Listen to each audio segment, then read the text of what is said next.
Hello, hello, hello, my beautiful YouTube family. It is me, Karanda Glover, with Karanda Knows. Welcome to my channel. Thank you so much for joining me, where I give you tips and information and motivational um, quotes to help you through your life at this phase in your life.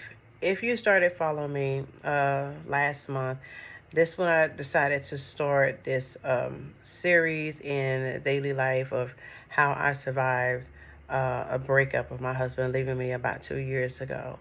And I decided to start speaking on it to try not only help you, but at the same time help me because I had to think about it. It took me a while. I end up creating my 3M system, which is mindset, motivation, and multiple streams of income. And when I created that system, I decided I was going to go ahead and tell other women about it because when I was going through, excuse me, when I was going through at that time and my husband had left, it's like my whole world was shattered. So I really wished I would have someone like me that could have understood what I was going through because people can pray for you and the ladies of the church, the mothers of the church, they will help and everything. But here's the thing about that. They are married. And at the time I was married, but he left me and they were still with their mate. They meant well. I loved them to death. They meant well and helping me out and helping me, go through some of the roller coaster of emotions I was going through and helping me with my grandson. But if I had someone like me there to actually talk to and they know what I'm going through, especially the next day after it happens, because the first day it happened to me, I told him, okay. It seemed like to me when he called me and we had that conversation, to me it seemed like he wanted to argue. And he just took like a deep breath and went off, and I just said, okay. And he's like, what? And then he stopped. I guess he was like expecting me to know. I said, okay. I left it alone. When we hung up, I sat there for a minute and I said, this man is crazy. I have not done anything to hurt him at all. I let him be the head of the house and all of that. So we're not going to go in depth on it because I've already done it on my intro. But it was a little numbing. It didn't really hit me until the next day. And then that's when all the emotions and tears and everything start coming in because number one, I'm like, my marriage is over. This is my second marriage. I'm married to a minister and he did this. It wasn't until later on that I found out that he left me for another woman, his ex, and she's older than me. He's older than me too, but I digress.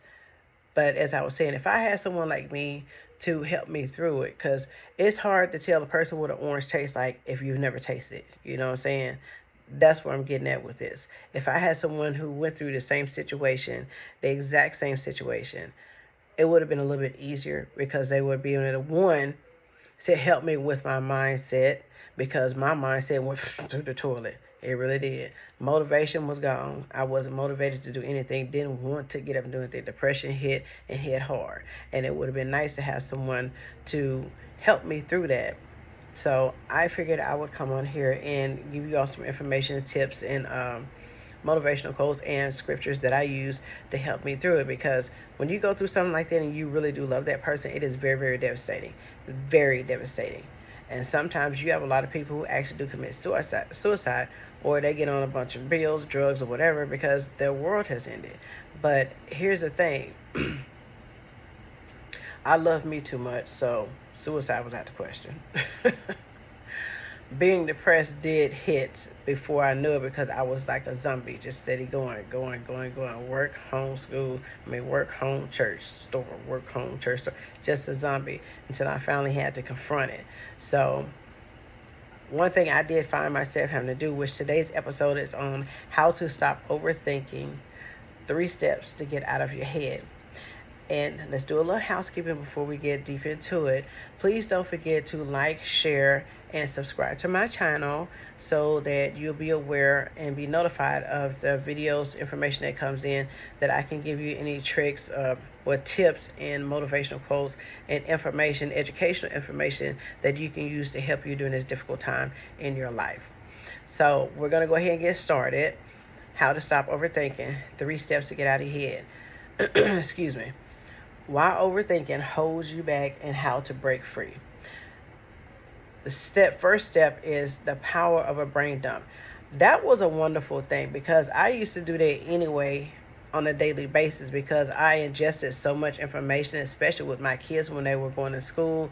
And, from elementary all the way up to high school, I had so much to remember of helping them with their homework. Had 3 kids, so each one in their subjects, what they were doing, what their likes and dislikes, what their learning styles were, each one, along with, taking care of the household because I was a single parent, plus working.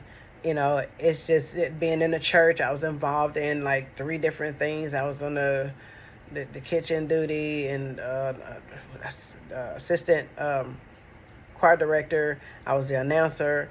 I mean, it was full. It was busy. Okay. So at the end of every day, I started doing a brain dump. Things that weren't important that I did not need to remember or to keep in my head, to keep it from overcrowding, because I did had the tendency to overthink. I just did a brain dump. Just had, just how to clear mentally, clear the clutter from your head, do a big brain dump. I did a big brain dump, and what I did is, at first, I would always just do a brain dump at the end of the day by resetting my mind. I would sit in a quiet space, take a deep breath, and go through my head. My head runs 1,000 miles a minute anyway. It's been like that forever, ever since I was a child. It slowed down and then it picked back up again, especially when I started reading and learning information and just the information. It's hard for me to get it to stop. It's hard for me to go to sleep because my brain is still going 1,000 miles a minute. So what he did didn't help at that time either, because I need to get some sleep, and I was staying up to 2-3 o'clock in the morning crying, praying. So when I decided to go ahead and do the brain dump that next day, because it took me a few days just to gather myself, collect myself, because honey, that put me through. So at the end of the day, I had to go ahead and say, okay, now it's time for me. Everything is on me, financially, mentally, physically, spiritually. Everything is now on me. And what I decided to do, I got me a journal. I have a lot of these, and I tell y'all that a lot. I have a lot of these around here that I get, and I write my notes. That's right. If you see me looking back and forth, up and down, I've got my notes here in my laptop to help me to stay on task. But I started writing my thoughts down, and it helped me to clear my brain. Because at first, I would just do, like I said, I'd do it mentally, sit there and do it. But when I start putting pen to paper, that's when I start realizing the release. It's like your brain to your hand, to the pen, to the paper. It just releases. So do a brain dump every day. That's one way you can stop overthinking and getting out your head. Step number 2, reframing. Worst case scenarios to reduce fear and anxiety. Now, when you're going through something like that, you have to refrain from thinking of the worst case scenario of what happened during that relationship. If that leads to overthinking, like I'm telling you how to stop overthinking. Because when you start thinking about, especially when you have to do everything on your own and it's financially, you start overthinking and having in your head, okay, what's going to happen? Okay, now it's not here. He said he's going to help pay rent, and he didn't, and he took off and he's gone. And then you're thinking the worst case scenario. First thing you go to is, I'm getting evicted, I'll be homeless, don't have nowhere to go, don't have nowhere to stay. You got this grandbaby here, and he's got to go back to his mom where she's not ready, and yada, yada, yada. Do not do that. It is hard, but reframe from thinking about the worst case scenario. Handle it one step one moment, one small action at a time. Trust me, it goes a whole lot better and it will reduce fear and anxiety. Trust me, it works. Step 3, actionable strategies for taking one small step, which I just told you, even when overwhelmed. Because like let's go from step 1 down to step 3. That is the last step. Step 1 is a power brain dump. Getting rid of all of it in your head. Clear your mind mentally. Put pen to paper. And then step 2, it goes into when you're putting a pen to paper, you're not thinking of the worst case scenario or what can happen now that you're having to do everything and everything is on you. It reduces fear and anxiety because this, you try and make it the worst case scenario, but when you go ahead and catch yourself doing it, go ahead and stop. Because when you put pen to paper, you start writing, you start looking at it, you start reading, like, oh, why am I doing this? And then that will help you when you look and see what you actually wrote down. Sometimes you write down some stuff and you go back like 2 years later and you're like, dude, what was I thinking? Because when you write down stuff, you're writing down in a moment what's going on, what's happening, your feelings, your emotions. And it was nothing for me to be depressed, to all in my head, worst case scenario, what he was doing, what was going to happen to me and my daughter. And I mean, writing it down helps. And when you take small steps at a time to keep from being overwhelmed, that truly helps you a lot. I know it helped me. And I'm here for you to help you through that, taking one small step at a time. Taking actionable strategies for taking one small step. I'm telling you, a lot of people, they'll listen, but they don't listen because they're not thinking, oh, that's not going to work. I didn't try that before. No, if you actually do the work, it will work. And add scripture, prayer, and onto it as well. But if you actually do it one step at a time, because I have a series on Instagram which is called a 10-day series of leveling up in 2012. Excuse me, leveling up in 20 leveling up your life in 2025 after 50. And it's a 10-day series, and I put a lot of information in. Overthinking is one of the things there that I have on there. Stress management is another day that I have something on there. Meal prepping to make things easier, because that's one small task that you're taking care of, which is taking care of dinner. So meal prepping for the week, that helps out a lot too. Keeps you from being overwhelmed because you got to figure out what you're going to do from day to day to day. And when you take those small little steps and break those tasks into small little tasks, it helps out a lot. Because I know you don't want to meal prep, but meal prep, it only takes about 2 hours. All you need is 2 proteins, a veggie, and get yourself a a starch. What did I say it was? A grain like rice and or pasta or quinoa, I guess that's how you pronounce it. But for people who are diabetic, trade the rice in for long grain wild rice. It has to be whole grain. A lot of people always change up to the brown rice, but if you actually look at the benefits and health factors on the back of it, ingredients, brown rice is actually not healthy for diabetics. It's a better what should I say, alternative, but no. You can always use spaghetti squash to make spaghetti or in place of pasta. It does taste like it. I mean, as soon as you add your little sauce and everything to it, there's no big deal. And it's easy to make. You pop the sucker in the oven, gets done, let it cool a little bit, open it up, and start scraping it down with a fork.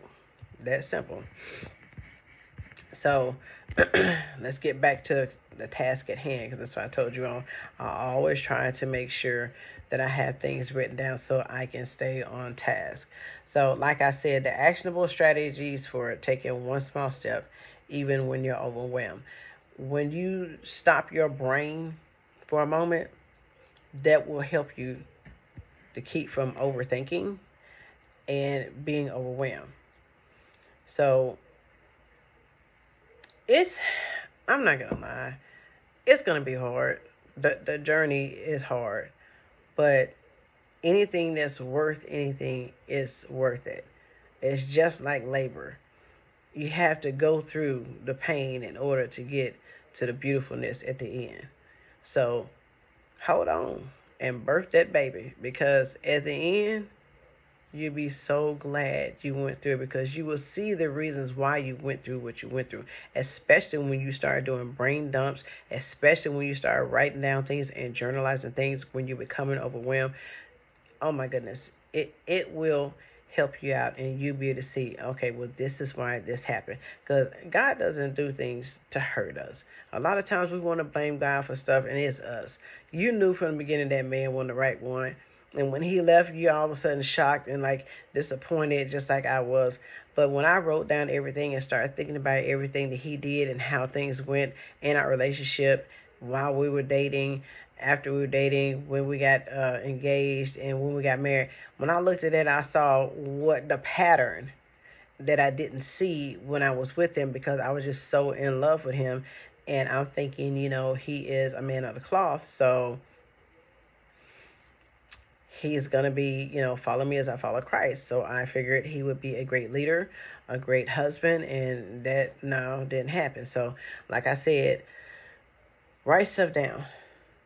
It will work. If you do the work, it will work. You will change your mindset. Your mindset will not be on the, oh, I can't do this because he left. And now all of a sudden you got to try and figure out how to pay the bills. And, car notes high as heck and insurance is high. And the first thing you go through is, oh my God, I can't pay this. I can't afford. No. What you say is, I'm going to figure it out. That's what you're going to do. You never ever say cane. Just like I've said before in my other videos. In my household, we were not allowed to say cane, because you never know what you can do until you try it. So to this day, I still use that. I tell my children, I raise them with that, and my grandchildren, I am raising them with it. Do not ever say can't, because you can always do whatever you put your mind to. So make sure you write it down and reread it and go over it, because that way you'll be able to see, oh, this is what happened. This is why this happened. And and as a matter of fact, you'll be a little bit more accepting. You'll be able to accept what happened. That's part of your healing process. And you'll be able to go ahead and throw that away and not look at it anymore. Or keep it if you want to, but throw it away and not look at it anymore. And be able to move forward. That is a part of healing, because you need to heal after that. You don't need to jump into another relationship. You don't need to tell nobody what you're doing, that you're on a healing journey. Just quiet yourself, get away, and heal. It's your life, nobody else's, and you're going to take back your life. This is your second act. You're middle aged, and it's going to be the best act ever. And we're going to make it that way. So, once again, please don't forget to press like, subscribe, and comment below if any of these tips are helping you, or anything you may be in need of. Comment below and let me know. I do read my comments every day. Give me time to read them, because they do come in a lot. I have the little 4-year-old chase after around here, and my dog. So do give me time to read it. But go ahead and drop a comment down below if this information has helped you, if you resonate with it. Please don't forget to share this with another queen who may be in need, because you never know. You never know. A person may come to your head right now to share this with somebody. Share it. Don't think about it. Do the 4-second rule. Because if you think about it longer than 4 seconds, then you end up thinking yourself out of it. So when you think of something, that person comes to you, 1, 2, 3, 4, share it. Just do it. Just share it and give it to them, because that means that was meant for that person. You were led to share it to that person. So don't forget to share it to another queen who may be in need of this information and find my content valuable and needing the help that she needs. So don't forget to subscribe, like, and share, and comment. I really like to know what you all are saying. I really would. I would like to see if there's anything I can help you out with. Just let me know below. That's what I am here for. Thank you so much for joining me on my channel. Again, I am Karunda Glover, and this is my channel, Karunda Knows. And I really do appreciate all of you. I really do. You are beautiful, you are loved, you are smart, and you are creative. Until next time.